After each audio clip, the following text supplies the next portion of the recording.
लिए आए हो, तुमने यमुना का किनारा भी देख लिया, चंद्रमा का दर्शन भी कर लिया, जाओ जाकर अपने पतियों की सेवा करो। अरे स्त्री के लिए तो पति सब कुछ होता है, चाहे बूढ़ा हो, धनहीन हो, रोगी हो, कैसा ही हो, लेकिन स्त्री के लिए पति सब कुछ होता है। माता अनसुईया ने भी सीता जी को कहा कि हे सीता, एक ही धर्म एक व्रत नेमा, काय बचन मन पति पद प्रेमा। ना उपवास की जरूरत है, ना यज्ञ की जरूरत है, स्त्री तो पति सेवा से ही भगवान को प्राप्त हो जाती है। लेकिन महाराज कौन कौन करता है पति की सेवा? सुखदेव स्वामी वर्णन करते कि परीक्षित, आज भगवान ने कहा चली जाओ, जाकर अपने पतियों की सेवा करो।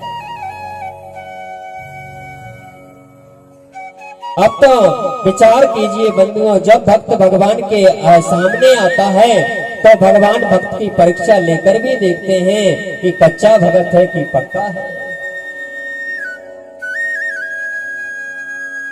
भगवान कहते कि पतिव्रता स्त्री थी, घर के आंगन में बैठी थी, चावल बीन रही थी, पतिदेव कर भाई बाहर गए हुए थे।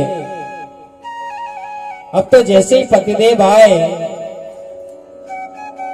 और पति से वो कहने लगी कि तुम बाहर जा रहे हो, तुम्हारे बगैर मैं कैसे रहूंगी, तो मिट्टी की मूर्ति बनाकर दे गए और कहा कि जब तक मैं नहीं आऊं तब तक तू उनकी सेवा करना, मुझे ही समझ कर।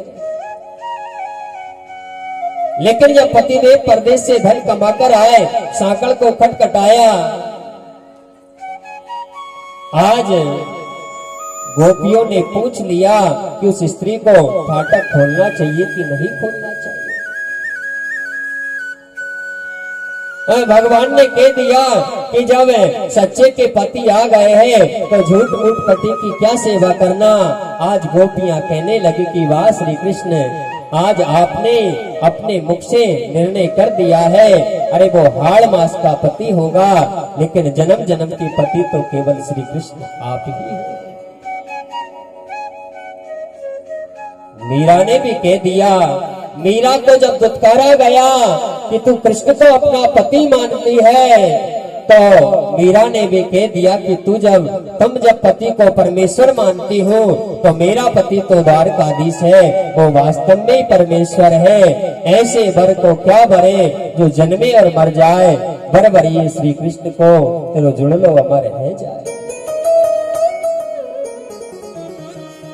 आज गोपियां कहने लगी कि वाह श्री कृष्ण, आज आपने ही अपने श्री मुख से निर्णय कर दिया है, अरे वो शरीर का पति है लेकिन आत्मा के पति तो केवल श्री कृष्ण आप ही। विचार कीजिए बंधुओं, पातिर लोक इति पति, अरे वो जगत पति है, जगत नियंता है। अब तो भगवान ने नाना प्रकार से गोपियों की परीक्षाएं और जब गोपियां परीक्षा